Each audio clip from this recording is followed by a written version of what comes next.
Hi guys, so Lord Cameron, which is going to be a bit difficult to remember, stood up in the second chamber and delivered his maiden address.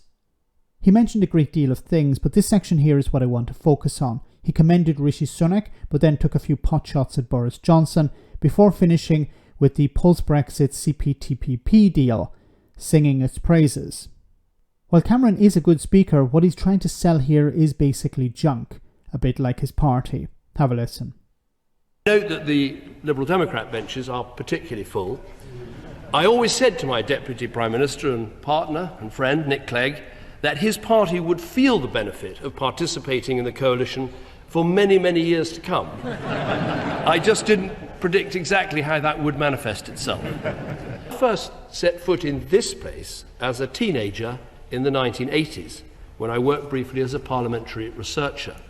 I watched from, I think, just up there, as the late Lord Macmillan, aged 90, leaning elegantly on a stick, delivered his maiden speech.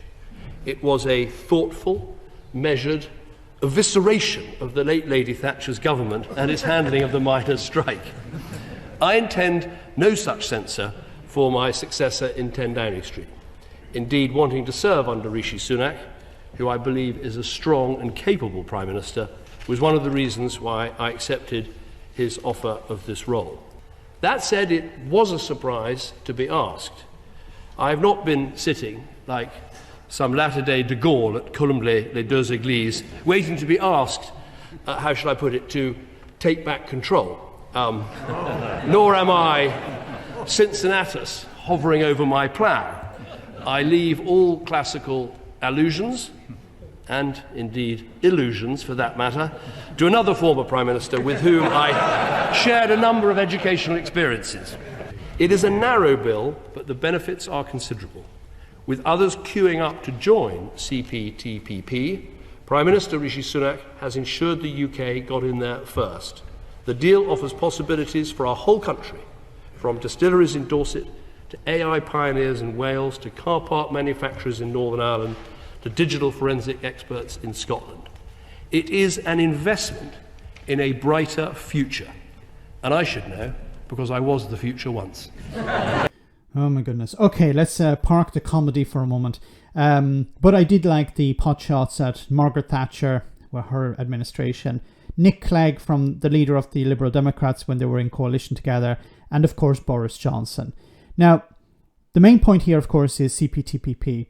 Brexiteers should be extremely happy with this speech because it seems that David Cameron is not going to criticise Brexit. He's now part of Rishi Sunak's administration, and one of the requirements, it seems to be part of that administration, is to embrace Brexit. If he was going to continue to criticise Brexit, he would criticise CPTPP, which adds almost nothing to GDP. He wouldn't be singing its praises. He wouldn't be saying that it's a massive opportunity for British businesses, because it's not. But as I said, he's part of that administration now. He's going to fall in line, and he's not going to criticise Rishi Sunak. He's there. What is he there for? This is the question. Why did David Cameron take up this role? Is it because he needed to put something on his bucket list? Did he really want to become a member of the House of Lords and this was the only way in? Is it a distraction from some dodgy things he's been up to recently? What is his motivation? I can understand Rishi Sunak's motivation. It's to move the party further to the centre, away from the far right, or at least give that impression. Because he knows that if they want to fight Labour, they need to fight in the middle ground, not on the far right. They need to ignore the Reform UK party. He needs to move away from his 5 pledges, and it seems to be the case that he's doing that. But he needs to keep Brexiteers on board, and bringing on the former leader of the Remain campaign, bringing him on and turning him into something of a Brexiteer is a massive coup.